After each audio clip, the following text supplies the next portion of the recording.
And hello, my name is Martin, and today what we're going to be doing is we're going to be transferring the knowledge that we have so far of being able to create the lake or the surface water surface area, the post-processing volume that we have created, and we have seen what it does. And now what we want to do is we want to apply that post-processing volume to the area underneath our water, so then that way we can add that effect in. So let's go ahead and do that. So what we're going to do in this video is I'm actually going to make a duplicate copy of the water surface of the entire water geometry. So I'm going to go ahead and select that, and we're going to hold Alt, and I'm going to drag up. And I'm going to drag up pretty high because we need to add some depth to this. Okay, so basically what we're going to do, and the reason why I've done this is because I'm going to actually, you can turn a geometry, just like you can turn a geometry into a static mesh, there's also other things you can turn the geometry into. So you can turn the geometry into a post-processing volume. So the fact that we've actually left this as a geometry is great, because now we can just sit there and add a little bit of depth. We don't need that really thin area. It doesn't need to be wafer thin. We actually need to add some volume to it. So then that way, as our character goes underwater, that whole area will be filled in. So what I'm going to do is I'm just going to go to the underneath part of it so that I can see, so I can see each one of the bottom surfaces. And now I'm going to go to modes. I'm going to go back to brush editing, and I'm going to select each one of these planes. That's one. That's two. Okay, so we probably have to hold Shift or Control as we go through. There we go. So I'm holding, so basically what I'm doing is I want to select each one of the bottom planes. Okay. And I'm doing Control and left clicking. Okay, so now I have all of the bottom planes selected. And what I can do now is I don't actually want to extrude it, because I don't want to create another surface so that there is an extra surface there. What I do want to do is just go ahead with the edit tool, grab this, and just straight drag down. Okay, so now what we've done is we've created the volume that we're going to need. So then that way when we go in here, we will be able to go from the top of the surface water all the way down with that volume selected. I'm actually just going to make it, at some point you'd probably want to measure and see what the deepest part is. And, you know, honestly, you don't even have to pull I'm doing them all sections together, but maybe you know that this is going to be the deeper section and that needs to actually be pulled further. And maybe some of these sections over here don't need to be pulled as much. The other thing we can also do is once we have this, let's go ahead and push it down into the area, and let's see that it actually takes up all the space that we need it to actually take up. So I'm going to go back to modes. I'm going to go to select so that we can actually grab this as an object. And there's our deal. So let's go ahead and push that down. And we want to go ahead and make sure that it actually goes, that it's not actually the top one that we're seeing. It actually is the second one. So I'm going to go over here. We push that down. Okay, so now we can see the difference between this one and that one. So let me go ahead and pull up a little bit.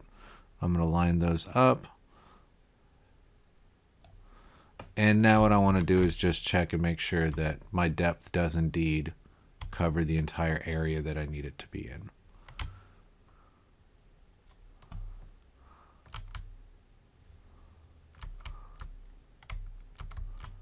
Yeah, I think we're fine. I think we definitely made that deep enough.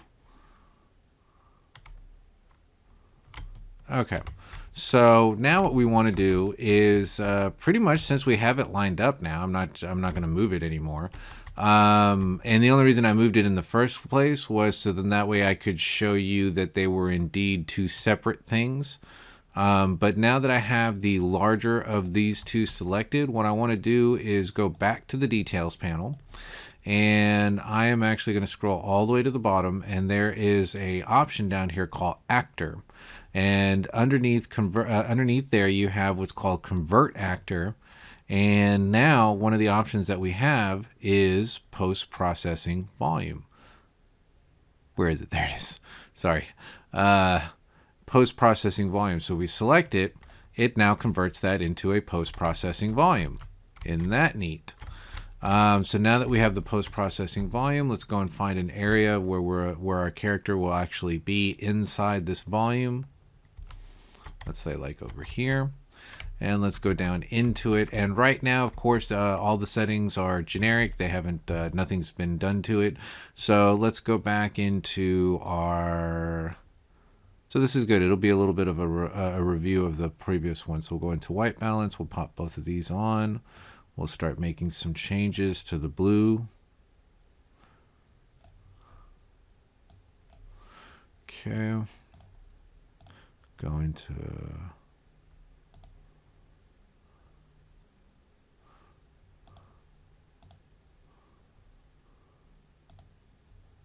lens. Let's go into exposure. Tad bit darker. Okay, let's add that lens flare. Let's look up at the sun so that we can see it. Okay. Now the crazy thing is that the water is a little bit brighter than the lightness of the surface up there. So I'm actually going to pull the exposure down. And it looks like that surface is actually creating a darker deal for us. So we may have to actually go into that surface and actually pull that surface down just a little bit. Now the other thing is we're not completely all the way done. So let's see if some of the other stuff that we do, well, that's all lens flare, so we don't need to do anything with that. Let's go to image effects. Let's add the vignette. That's helping a little bit, but I'm still seeing the surface tension, like, or the tension of that. Now it may be that we are inside, so let me see where my volume is, and we might pull this up a little bit above the water so that there's a bit of an overlap. Or maybe what we need to do is put it just underneath, so then that way, yeah, I'm still seeing it pretty much. Okay, let me jump back out. And what we might end up doing is maybe dropping on the top one, the water. So I'm going to select the top one. I'm going to go, and maybe I'll have to, let's see, let's just pull that up a little bit. Okay, now I can select that surface.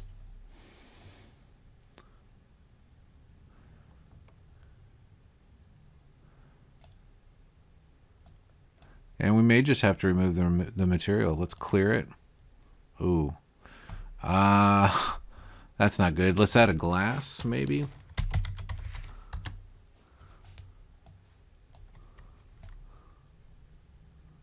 Okay, but then we're getting like a glass effect on that. Let's see if this glass works a little bit better.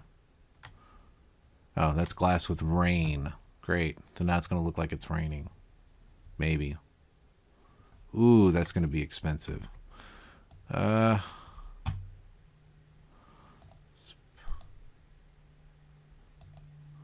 reset. Let's go back to water.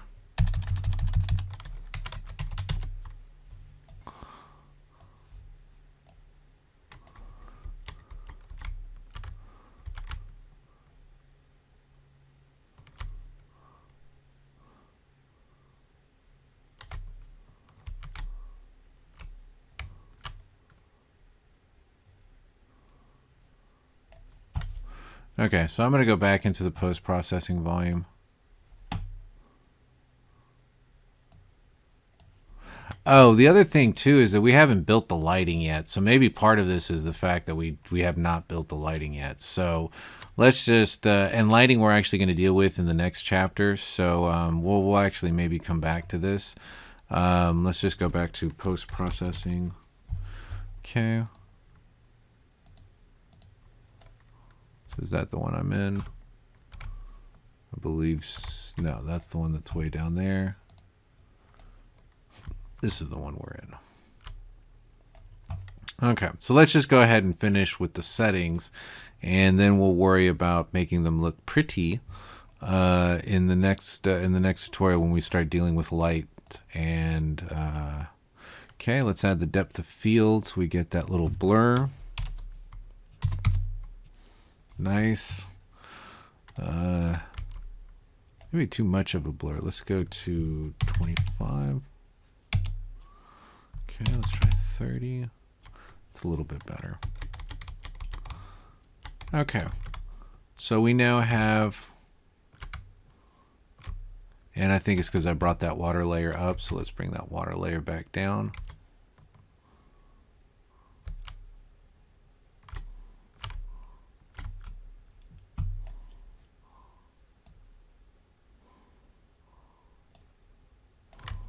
Okay. So we should have our land back over here. Got our little bridge. And now when we go into the water, feels like we're underwater. Feels that way for the most part. I'm still feeling this as a little bit darker. Like I would like to see it a little bit darker just because of the surface water, what we're using for the surface. But, you know, like I said, you could probably go and find another material that maybe doesn't create that that depth to it. And let me just make sure that I am still in the brush. See which one of these I'm in. Okay, so now we're back.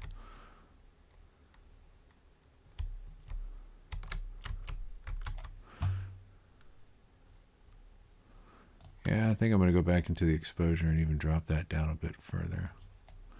Might make the surface and like this ridiculous line that I would love to get rid of. But we'll work on that, and that'll probably be just creating a different water tension surface for that. But anyways, we've created something that more or less gives us the effect of going into water. I just don't like the way that the edges are mapping up right now.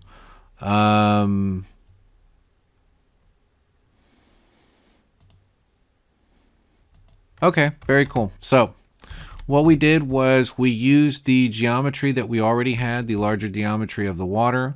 We pulled that geometry up, made a duplicate copy of it, and then created a little bit of depth. The other thing I guess I would check would be to take my character and walk all the way around and go to the lowest area in the map and see that, you know, that the volume is still covering that area. So let's see. All right, so that's the beginning. So we'll go this way. I think that's probably the deepest right there. This might go a little bit deeper. There we go.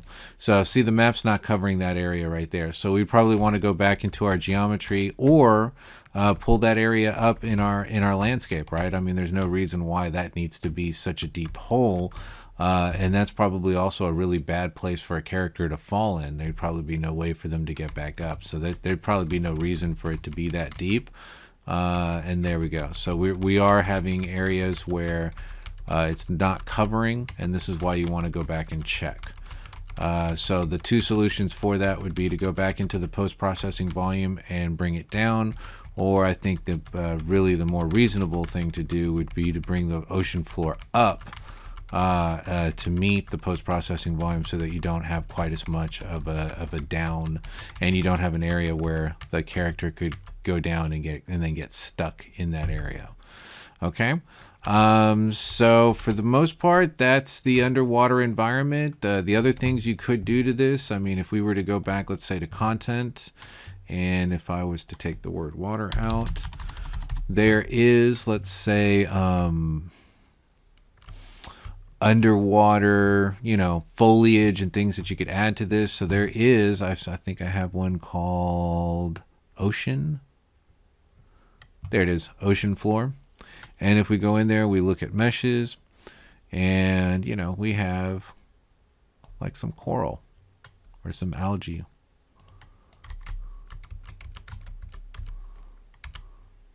Well, it's still building, so we'll wait for that. Let's put something else over here. Let's add one of these things.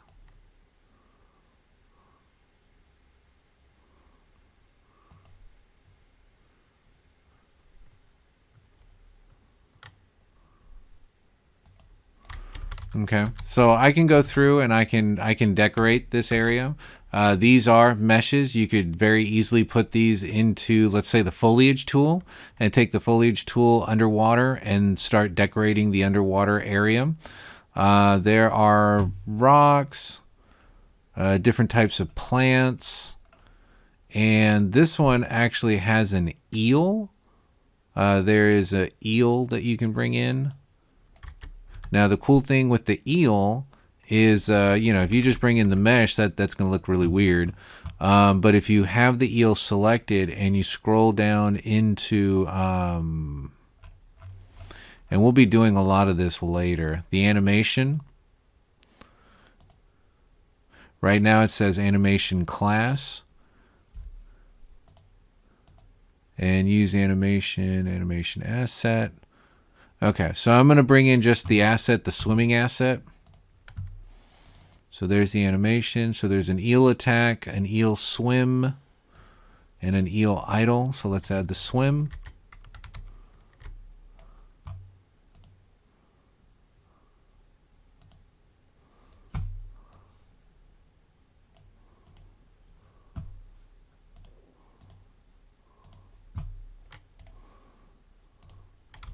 So theoretically, when we push play, that guy should start, at least look like he's swimming. He's not going to be swimming, I don't think right now, because we're still in editing mode.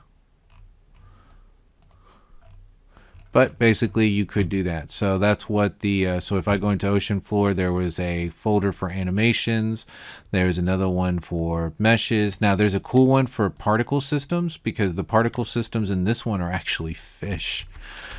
So we can grab one of these particle, some of them are bubbles and some of them are fish. So we can drop a particle system, let's say there, and that'll make it look like, once all those fill in, once the shader's finished, that'll actually look like fish swimming by. And what you do is you look at the path that they're taking, and then make sure that they don't look like they're, like right now it looks like they're sort of going through rocks. There's our fishies.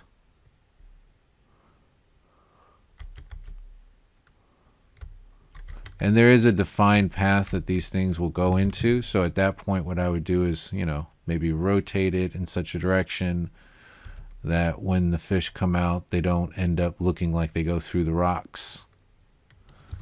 And this may be bringing it up a little bit. And I guess at some point they disappear.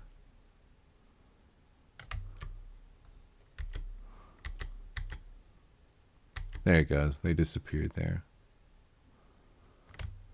So it's sort of like an S that they're following. So maybe let's pull this back this way. Whoops.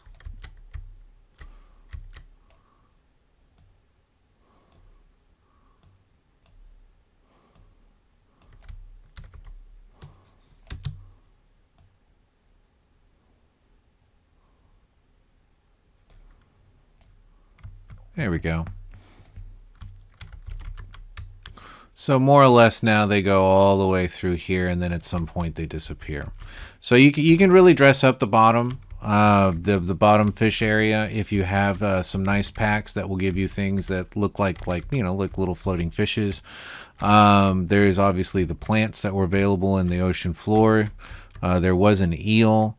The eel's not moving right now because we don't have it in play. It's not actually playing through the animation right now. But there was 3 animations for that. But anyways, okay, so you can definitely dress up the bottom environment just like we did the top environment with different plants and foliage. You can use that same foliage tool down here, as well as playing around with maybe some of these different fish. There's a bubbles, there's debris, there's fish dense, fish sparse. Different types of fish in both the dense and the sparse. So anyways, so now we have a fairly realistic, other than that blend between the layers there, which we can actually fix when we start worrying and talking about lighting. So that's the tutorial. I hope you guys enjoyed it and have a wonderful day.